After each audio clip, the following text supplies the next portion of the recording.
तुम एडजस्ट करते हो, तुम माहौल तैयार करते हो, तुम वातावरण तैयार करते हो, तुम आसपास की सिचुएशन तैयार करते हो। क्या सिचुएशन तुम बना रहे हो वैसा ही तुम्हारे साथ होगा। अब मेरे कहने से आप अच्छा सोचो। घर में हमको सब पूछते हैं, घर में मेरी इतनी खातिरदारी है, जहां मैं जाता हूं लोग मुझे सम्मान देते हैं, जहां मैं बैठ जाता हूं लोग मेरी इज्जत करते हैं। मेरा जैसा स्वस्थ आदमी संसार में कोई नहीं है, मेरा जैसा आनंद किसी के पास नहीं है। इतना खुशी दी मेरे को, इतना भगवान ने दिया, इतना मुझे सब कुछ दिया। मैं कहता हूं आप सबसे श्रेष्ठ व्यक्ति होंगे, आप संसार के सबसे श्रेष्ठ व्यक्ति होंगे, और संसार के लोग सब आपको अपनी लेन में लगे दिखेंगे। नहीं तो तुम दूसरे की लेन में लगे रहो, उसके पास ऐसा, उसके पास वैसा, तो क्या कर रहे हो? तुम उसी की लेन में लग रहे हो। ख्याल करना। अब आप देखो, हमारे अशोक भाई चूड़ीवाल परिवार, अमित, अभिषेक, पूरा परिवार कितना साधुओं के लिए व्यवस्था कर दी। हम इतना ही विचार कर रहे हैं, हम अपने घर मकान कितने अच्छे से अच्छे बनाने का प्रयास करते हैं। साधु के लिए कभी सोचा? सोन बहन तो तैयार है, महाराज अब तो हमें भी माता जी बनना है, आशीर्वाद दे दो आप। क्योंकि जो व्यवस्था बनाई है, कितना रास्ते में जंगल में इन्होंने साधुओं के लिए व्यवस्था कर दी कि हमने वहां पर 4 कमरे बना दिए, और हमने वहां पर कोई भी साधु आएगा तो वहां रुक कर आएगा। ये व्यवस्था इन्होंने हमारी नहीं, इन्होंने अपनी सिद्धालय में कर ली हो तो कोई आश्चर्य की बात नहीं है। बड़ी बड़ी समाजें नहीं सोच पाती हैं ऐसा। सोच, जिस दिन से तुमने अच्छी सोच बनाई, जिस दिन से तुम्हारी सोचना, धारणा, मानसिकता अच्छी हो गई, उसी दिन से वो पुण्य तुम्हें लगना शुरू हो गया। हमारे आचार्यों ने कह दिया, हमारे ज्ञानी मनीषियों ने कह दिया कि जिस दिन तुमने संयम लेने का भाव बनाया, व्रत लेने का भाव बनाया, ख्याल करना, उसी वक्त से पुण्य आश्रम शुरू हो गया, उसी वक्त से तुम्हारा जीवन सार्थक हो गया। ऐसे समझो, आपने यहां से गुवाहाटी का टिकट लिया, अभी आप बरपेटा में ही बैठे हो, कोई तुमसे पूछे कहां जा रहे हो, क्या बोलोगे? गुवाहाटी जा रहे हो बोलोगे ना। कहां जा रहे हो? गुवाहाटी। तो गुवाहाटी का जो था एहसास शुरू हो गया यहीं से, बैठे वही यहीं हो, लेकिन वहां का एहसास शुरू होने लगा। ऐसे ही जैसे ही तुमने मन में अच्छा विचार बना लिया, अच्छा सोच कर लिया, ख्याल करना, वैसा ही पुण्य आश्रम तुम्हारा शुरू होने वाला है। अभी हमारे राजेश भाई भी एक बनाने वाले हैं पेट्रोल पंप पे 8 कमरे, 4 कमरे साधुओं के लिए। ख्याल करके रखना, हमारे अंजू भाई ने बक्सी घाट पर बहुत सुंदर साधुओं की व्यवस्था बनाई। ये बात मैं इसलिए कह रहा हूं, थोड़ा सा तुम भी जागो, और अपने समाज में जब भी कभी कोई साधु आते हैं तो आने वाले जाने वालों के लिए रास्ते में 10-10, 12-12 किलोमीटर पर संतों के रहने की व्यवस्था बना दो। वो तुम्हारे जीवंत मंदिर हो जाएंगे, और वहां जाने के बाद जीवंत भावना हो। श्वेतांबर समाज में ये व्यवस्था मिलती है, वो लोग ऐसी व्यवस्थाएं रखते हैं। ये व्यवस्था उनकी नहीं, ये अपनी व्यवस्था है। आप ख्याल करो, अपने जीवन में अच्छा बनने का प्रयास करो। तुम्हारा घर बहुत अच्छा है, सबको धन्यवाद दो। हम ऐसी शिकायतें करते हैं, ऐसी शिकायतें बिना बात के बतंगा बना देते हैं। सम्यक दृष्टि में और मिथ्या दृष्टि में इतना ही अंतर है। सम्यक दृष्टि पहाड़ जैसी शिकायतों को भी थोड़ा सा अणु बराबर कहकर समाप्त कर देता, होता रहता है। मिथ्या दृष्टि छोटी सी बात, धागे को क्या बोलेगा? सांप। आप विचार करके रखना, छोटी सी बात को इतना बड़ा चढ़ाकर बोलेगा जैसे पता नहीं क्या सारा पहाड़ टूट गया हो। इतना ही सोचो, तुम्हारे घरों में, परिवारों में जब छोटी बड़ी घटनाएं भी हो जाए तो हंसी में टालने का प्रयास करो। उनको ज्यादा वजन मत दीजिएगा अपने मन पर, ज्यादा सोचिएगा मत उनके लिए। ज्यादा सोचोगे तो आप विचार करना, पहला कष्ट तो वो है ही है, दूसरा सोचने का कष्ट और ज्यादा। इसलिए उनको डाइवर्ट करो, बदल दो, सकारात्मक में ले आओ। सकारात्मक में हर बुराई में अच्छाई खोजने की कला सम्य दृष्टि की कला है। हर बुराई में अच्छी खोजने की कला सम्य दृष्टि की कला है, और हर अच्छाई में बुराई खोजने की कला मिथ्या दृष्टि की कला है। ख्याल करना, ये अम्मा यहाँ बैठी हैं, कई बार आके हमसे शिकायत करती हैं, महाराज मेरे पति को कुछ आशीर्वाद दो। क्या? वो मंदिर नहीं आते। हमने कहा तुम्हें लेके कौन आया? हमें लेके आए तो वही, लेकिन बाहर से ही चले गए, अंदर तक नहीं आए।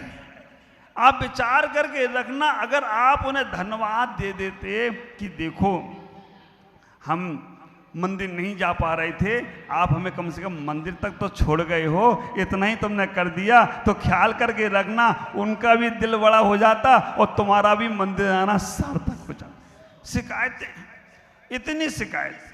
एक पतिदेव ने आकर बोला, एक पुरुष ने आकर बोला, महाराज मुझे बहुत नुकसान हो गया। क्या नुकसान हो गया? 10 लाख का व्यापार था, 5 लाख का नुकसान हो गया। कैसे हो गया नुकसान? हो गया महाराज। पत्नी ने बोला, महाराज कोई नुकसान नहीं हुआ, कुछ भी नुकसान वगैरह नहीं हुआ। तो ये तो कह रहे 5 लाख का नुकसान हो गया। बोला, महाराज सोचा था इन्होंने 10 लाख रुपए का फायदा होगा, 5 ही लाख का फायदा हुआ, तो 5 लाख का नुकसान हो गया। अब ऐसे आदमी को कौन कल्याण कराएगा? आप ख्याल करके रखना, आपकी सोच ने आपका वो जो लाभ हुआ था ना, फायदा हुआ था, उस फायदे को खत्म कर दिया। जिनके प्रति भी तुम्हारे मन में भाव गलत हैं, उनके प्रति अच्छे भाव लाने का प्रयास करो। इन भावों से हमारे भाव कट जाएंगे, नहीं तो हम हमेशा ऐसा ही सोचते रहेंगे। इसको हमारे आचार्यों ने हमारे ग्रंथों में कहा समुद्र घात। समुद्र घात का मतलब इतना होता है, मूल शरीर को छोड़कर जो आत्मा के प्रदेश बाहर जाते हैं, दूसरे को प्रभावित करते हैं, उन्हें समुद्र घात कहते हैं। कसाय समुद्र घात। अगर तुम किसी के प्रति कसाय का भाव रख रहे हो, सामने वाले का भी भाव कसाय का ही होता चला जाएगा। इसलिए उस भावों से बचाने के लिए हम प्रेम के भाव रखें। कसाय के भाव से कसाय उत्पन्न होती है और प्रेम के भाव से प्रेम उत्पन्न होता है। इतना ही ख्याल करो। एक बूढ़ी माँ रास्ते से चली जा रही है, जंगल से जा रही है, अकेली है। उसके साथ एक युवा लड़की जा रही है, उसके साथ एक युवा लड़की जा रही है, और वो सोच रही है जंगल का रास्ता मैं कैसे तय कर पाऊंगी, जंगल का रास्ता मैं कैसे पार कर पाऊंगी। अचानक एक घुड़सवार वहां से निकलता है। वो बूढ़ी माँ कहती है, बेटा जंगल का रास्ता है, मुझे अपनी बेटी की शादी करना है, उसके लिए कुछ जेवर लेके जा रही हूँ, और मेरी बेटी भी जवान है, रास्ते में पता नहीं क्या हो जाए। इस जंगल का रास्ता तुम मेरी बेटी को घोड़े पे बैठाल कर और ये पोटली ले जाकर पार करा दो बेटा, बहुत तुम्हारा एहसान होगा। ख्याल करके रखना। उसने इतना ही कहने का प्रयास किया वो बूढ़ी माँ ने, लेकिन उस युवक ने कहा नहीं नहीं मेरे पास टाइम नहीं है, मैं नहीं ले जा सकता, और कोई को देखो। चला गया, आधे रास्ते गया और युवक वापस लौट के आया। आधे रास्ते जाकर जब युवक वापस लौट के आया और आकर उसने कहा कि बूढ़ी माँ मुझसे गलती हो गई, लाओ ये पोटली हमें दो और तुम्हारी बेटी को भी मैं पहुंचा दूंगा। आप ख्याल करके रखना, उस बूढ़ी माँ ने कहा नहीं अब नहीं देती। उस युवा ने कहा बूढ़ी माँ मेरे आगे जाकर मेरे मन ने कहा कि यार इस बूढ़ी माँ का तो सहयोग नहीं कर पाया, एक बूढ़ी माँ के बारे में तू अच्छा नहीं सोच पाया, उसको तकलीफ में छोड़ के आया। मैं दया के भाव से आया हूँ, मैं करुणा के भाव से आया हूँ, तो चल मेरे साथ, मेरे को दे दे और मैं लेके पहुँचा दूंगा। बूढ़ी माँ ने बहुत प्यारा उत्तर दिया। बूढ़ी माँ ने इतना ही कहने का प्रयास किया, बेटा जो तुमसे कहने आया था ना वो मुझसे भी कुछ कह गया है। जो तुमसे कहने आया था कि बूढ़ी माँ की मदद करने जाओ, क्योंकि उस युवा के मन में भाव आ गया था एकांत जंगल में इतना सारा सोना चांदी और उसके बाद एक युवा लड़की मिल रही है और तुम मूर्ख पागल छोड़ के आया जा। तो वो बूढ़ी माँ ने कहा कि बेटा जो तुमसे कह के आया ना वो मुझसे भी कह गया है। जंगल का रास्ता, एकांत स्थान और अनजान व्यक्ति, तू उसे सब कुछ दे देगी तो तेरे पास पता नहीं वो कैसा निकले, और तू बेटी भी दे देगी कैसा निकले। तो ख्याल करके रखना, जिसने तुझसे कहा उसने मुझसे भी कहा और उसने दिया नहीं। तो विचार करना, जब तक उसके मन में अच्छे भाव थे उस युवा के भी अच्छे भाव थे, युवा के मन में बुरे भाव आए तो उस बूढ़ी माँ के भी बुरे भाव आए। तो हम अपने जीवन को समझें। हमने बहुत बार नफरत से किसी को देखा है, बहुत बार हमने किसी के प्रति नफरत का भाव रखा है। मालूम है बहुत से लोग सुधरते नहीं हैं, सुधार देते हैं। बहुत से लोग ऐसे होते खुद नहीं सुधरते हैं, तुम्हें सुधार देते हैं, और जब तक सुधरेंगे नहीं तब तक तुम्हें सुधारते ही रहेंगे। लेकिन फिर भी हम उनके प्रति भी अच्छे भाव रखें। आज नहीं तो कल कभी न कभी तो उनको फर्क पड़ेगा, कभी न कभी तो उनके मन में भाव उत्पन्न होगा अच्छे का। जब अच्छे का भाव उत्पन्न होगा तो वो अपने आप अच्छा होता चला जाएगा। आप सबसे इतना ही कहूँगा, अपने जीवन में अपने को सुधारने का प्रयास करो। हम अपने आप को अच्छा करने का प्रयास करें। अपने आप को जैन कुल में जन्म लिया है अच्छा समझने का प्रयास करें। जितना तुम अपने आप को अच्छा समझोगे उतना तुम्हें दुनिया अच्छा समझने का प्रयास करेगी, और जितना तुम अपने आप से नफरत करोगे, अपने आप से घृणा करोगे, उतना तुमसे दुनिया नफरत और दुनिया घृणा करना शुरू कर देगी। हमें अपने आप को समझने का प्रयास करना है, अपने आप को जानने का प्रयास करना है। स्वयं का सुधार ही दुनिया का सुधार है।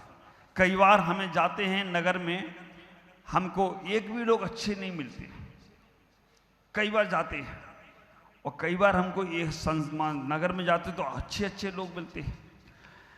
ख्याल करके रखना, लोग अच्छे और बुरे नहीं होते हैं। जैसी तुम्हारी दृष्टि होती है वैसे ही लोग हुआ करते हैं। जैसे तुम्हारे मन की सोच होती है वैसे ही लोग बनना तैयार हो जाते हैं। हमारे मन की सोच क्या है? जब गुरु द्रोणाचार्य ने अपने शिष्यों को पढ़ाया, समझाया, और शिष्यों को पढ़ाकर समझाकर कहा कि जाओ बेटा अब तुम्हारी अंतिम परीक्षा है। क्या अंतिम परीक्षा है? उन्होंने कहा फलाने फलाने गांव में जाओ। बरपेटे में पहुंचाया होगा। उन्होंने कहा बरपेटा में जाओ। दुर्योधन को भेज दिया कि बरपेटा में जाओ और वहां से एक आध बुरा आदमी खोज कर लाओ, अच्छा आदमी खोज कर लाओ।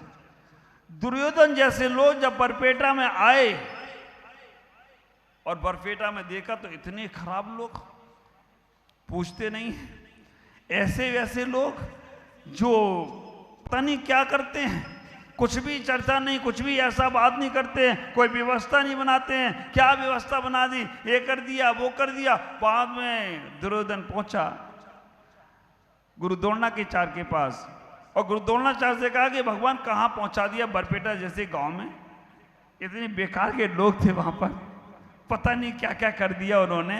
पूछा ही नहीं, जे नहीं किया वो नहीं किया, आए नहीं गए नहीं, और अपने यहाँ ही बैठे रहे, ऐसा कर दिया वैसा कर दिया। बड़ा खराब गांव था।